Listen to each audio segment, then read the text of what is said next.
You can decide that, okay, I want to be productive and do all of these things, but you are not actually producing a product.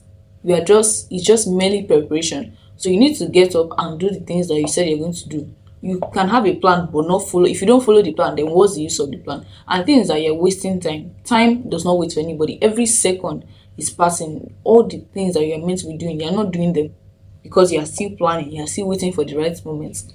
If the farmer keeps waiting for the perfect weather to plant, there will be no crops because there's never a perfect weather. You just need to jump into it and risk the failure and risk public embarrassment. If you really want it that bad, you have to put in what it takes to get there.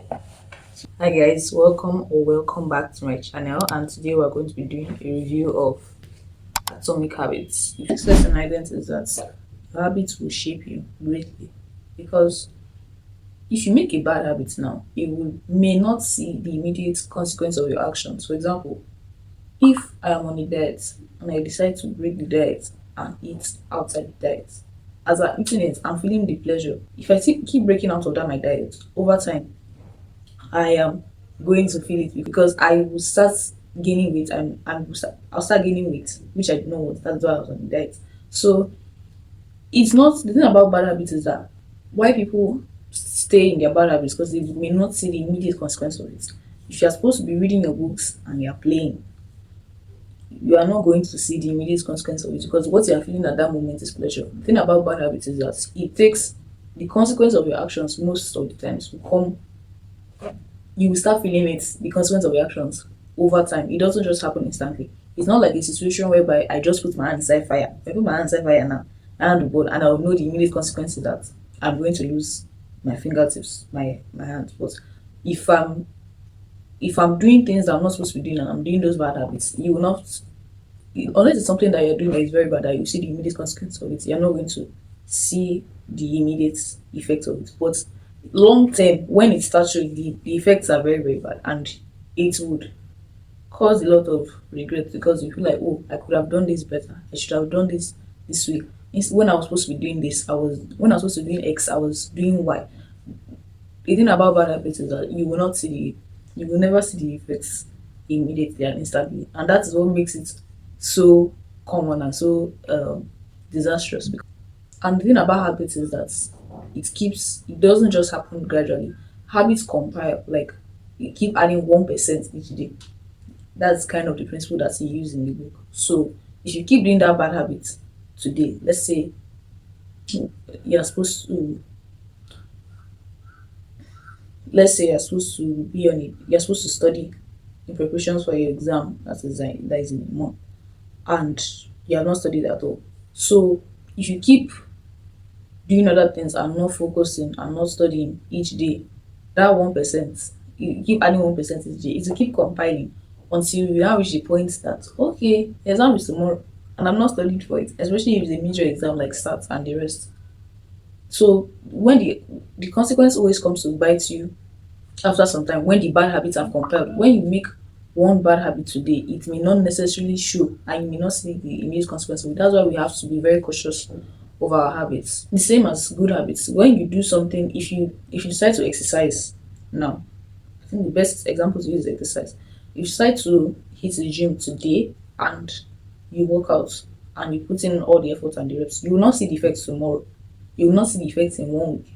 You will not see it in 2 weeks. You may start seeing it after 4 to 6 weeks. Actually, that's the same thing. That's the thing about habits. If you keep doing them consistently, you will start seeing the bad effects of it. It does not just happen.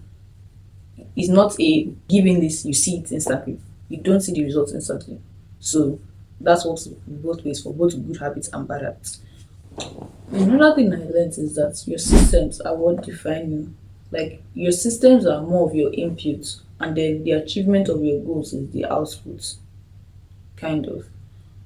When they say systems, the way you explain this in the book, from what I could understand, is that what you are doing strategically to achieve a goal, and it has been broken down into steps that you can implement each day, like a habit, to make yourself better, to achieve in relation to working towards achieving that goal. That is a system. So to give a broad example, let's say you are 100 kg and you want to slim down to 70 kg. So if you want to slim down from 100 to 70, that is just a goal. Then it's the systems that will define how you get there. Okay, what am I doing each day? For example, let's say you're going to work out in the gym each day, you're going to take a run in the morning, and you're going to diet, things like that. And not only just the dieting and all of that, the broad, you have to go to the roots of it. Like under that diet again, you can still break it down. What are the foods I'm going to eat each day? You're going to meal prep and all of that to know what exactly you're putting in your body each day. So that is more of the systems.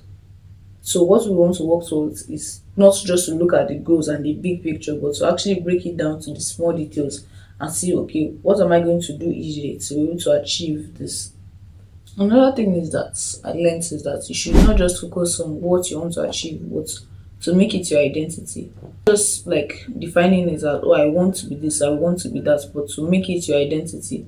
Like you do, let's say it will help you in your habits, because if you make it in your mind that, okay, I am the type of person that does this, I'm the type of person that studies every day to get that grade I want, I'm the type of person that puts in the effort to do this. I'm like to change your whole perspective and your thinking, because everything starts from here in your mind. So you have to shape your thinking. Okay, how am I going to change my perspective to align myself with the identity that I want to be? Who do I want to be? That achievement, you have to make it your identity in your mind first, and to start thinking that, oh, I am this person, so I'm going to act in the way somebody that person acts. If I'm smart, if I believe that, oh, I'm smart, I'm intelligent, I'm going to act the way a smart person acts, just to make it your identity through the power of your thinking and your words. Make it obvious for your habits is to make every habit you want to do obvious, kind of. How do I put it? Let's say you want to study more and you want to be smarter, intelligent, and all of those things. You want to read to pass that exam. Then you have to decide that, okay, you can choose a particular room or particular corner and decide that, okay, it's only in this location that I'm going to be doing this thing, that I'm going to be studying. So whenever you come into that location, that's what I learned from that particular law. Make it obvious is that you should get an environment where you do particular things. For example, as I was giving that example, that if you want to study, let's say for instance, where I'm sitting, I will only do studying in this particular location, so that my brain will be able to associate that, okay, whenever studying is related to here, so it will automatically kind of prepare my brain for that activity. The same thing as like other rooms in the house. For example, whenever you come into the bathroom, your mind is already prepared that, okay, this is where bathing takes place. So your brain automatically just does that. You don't even have to think about that activity much. The same way with other habits. The same thing you can do with other habits. So what the author was trying to say is that you should choose a particular environment to do particular things. Apart from that, you can stack your habits and you can plan your day such that every action comes after a particular habit. So if you finish doing this habit here, you can go and do another thing, another habit. You know what the next habit is to do. So it kind of like gives you a cycle or a rhythm to follow each day. Apart from that, the author talked about using gadgets for a particular thing. For example, you can use your laptop for only work, so that when you are using your laptop, you know that you cannot be distracted. Your laptop is just meant for work, and then your phone is just meant for recreational activities. I say recreational. It's just meant to play. Sure, it's not meant for anything work related or serious. So whenever you pick up those gadgets, your brain already knows the purpose of doing that. So if you mix the two, kind of like, for example, where I read is where I eat and where I sleep and all of those things, your brain is kind of disorganized, because when you are reading, for example, your mind may want to do another activity that you already do here, because your brain sees here as a universal place, kind of. So it's more about, make it obvious, more about conditioning your brain to do a particular habit in particular spaces. The next law is to make it invisible. So how does that work? You have to remove the cues to your bad habits and those triggers that trigger you to do those bad habits from your environment. So things that will trigger you, that you know in your heart, that will trigger you to do those bad habits that you usually do, you have to remove them from your environment. Just to remove, it's just about removing things that will trigger you to make that bad habit. To remove to have self control, you have to remove the temptation. So anything that will tempt you to do that bad habit, you have to find a way to remove it, and to remove it from your environment, so that your mind will not easily go there. So the next law is make it attractive. What that basically does is, from what I could understand from it, is that it is more of a reward based system. If you study for 2 hours and you mean to study for, then you can have this, then you can take this. For example, that one I talked about, what I mentioned earlier, that you should switch off your phone and put it in another room. Okay, if you finish studying, you get to watch a movie. You finish studying, you get to do this. If you finish doing this good habit that you're meant to do, you can have this reward. So that will kind of make you want to do that habit so that you can get that reward. So if you do this habit, you get this reward. If you do this habit, you get this positive thing. And then the opposite of that law is to, in relation to your bad habits, in breaking our bad habits, what you can do is to make it unattractive. And the best way to do that is to have money consequences. If you break that diet, you pay money to, you give this person money. I promise you, you will not do that bad habit again. I feel like that is one of the quickest ways, especially for me. I'm in Nigeria. I like money. Man, I no go do that bad habit again.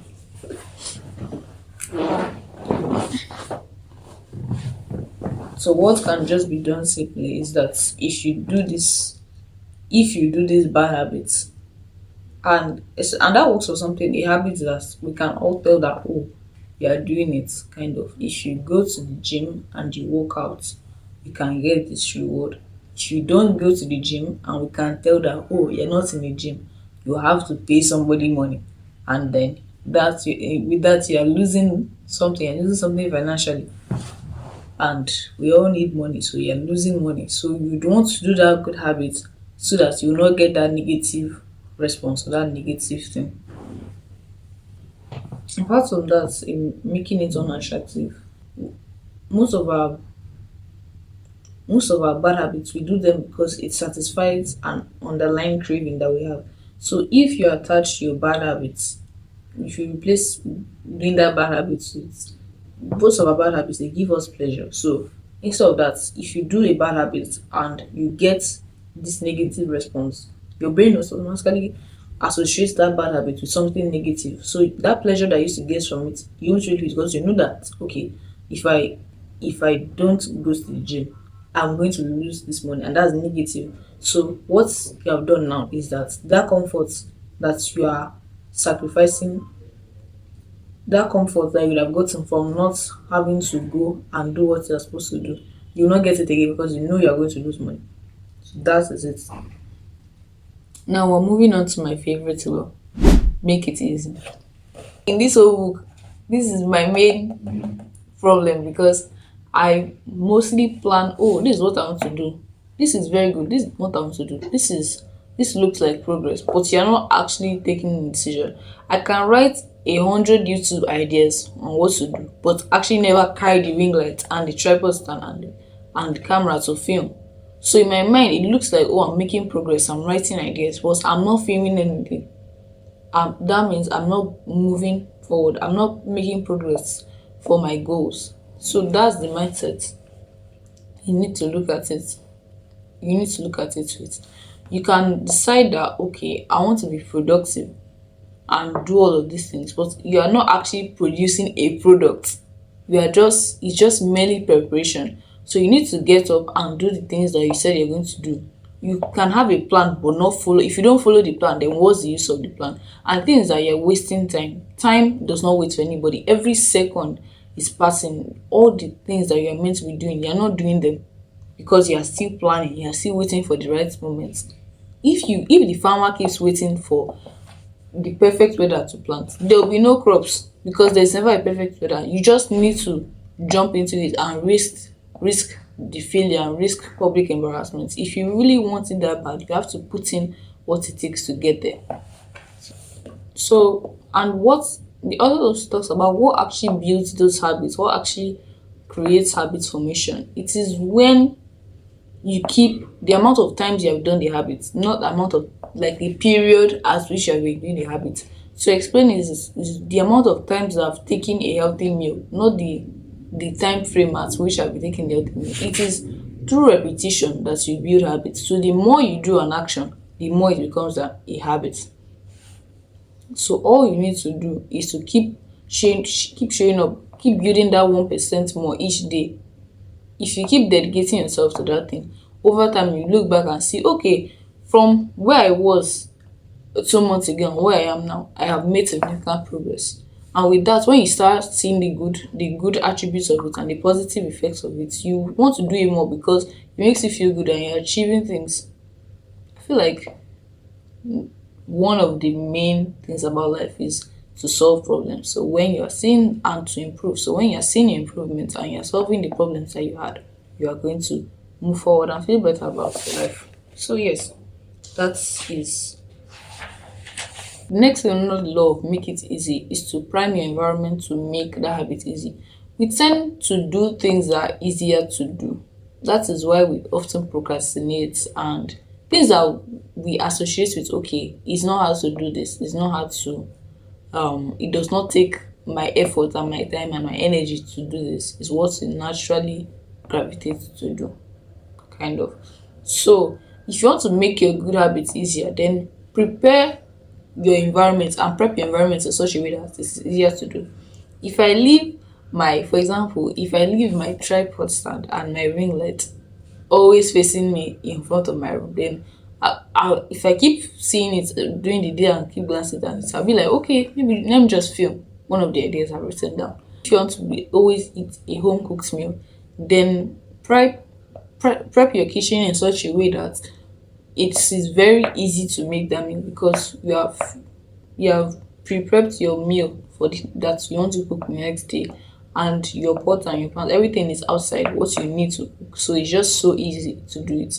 When you make your environment hard for you to do that particular action that okay you want to improve in this, the but what is but there's no trigger for you to want to do it. For example, if I keep what I did, what I need that I've done is that I've kept my ring light and my tripod far from me this past few months. So that's one of the reasons. That's not the main reason, but that could have been one of the potential reasons why I have not been filming, because what I need to film has not been in sight. It's not out of sight, out of mind. So you have to put the cues for your good habits in front of you, not necessarily in front of you, but around you, so that it will be easier for you to perform the habit.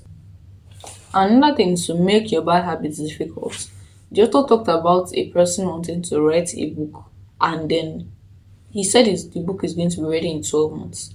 He used the first 6 months and did not touch a page. And then the last 6 months, he told his assistant to lock all his clothes. Like what was distracting him from writing that book is that he was always going for events, doing other things, and managing other projects instead of writing the book. So when the assistant locked the clothes away, and then he was only with one cloth that was not even appropriate for going outside, it was just him and that's his book throughout. So he was able to finish the book in less time that he was in a very short amount of time, because he had removed things that would trigger him to perform those bad habits. So you don't necessarily go to extreme like that, but to make your bad habits difficult, to remove things that can trigger you to do those bad habits. For example, if you are always distracted by your television and you want to be reading instead of watching TV and all of that, you can remove your TV and put it in the basement.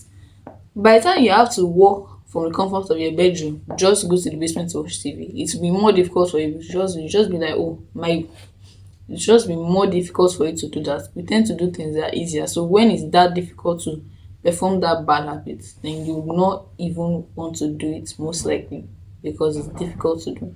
So remove the cues to and your triggers to do that bad habit from your environment. So the last law is to make it satisfying. Make all your good habits satisfying to do and make all your bad habits unsatisfying. One of the ways you can do that is to give yourself an immediate reward when you do a good action. So you have made it satisfying for you to do that positive, that's good habit by giving yourself an immediate reward. So your brain automatically associates those good habits with pleasure.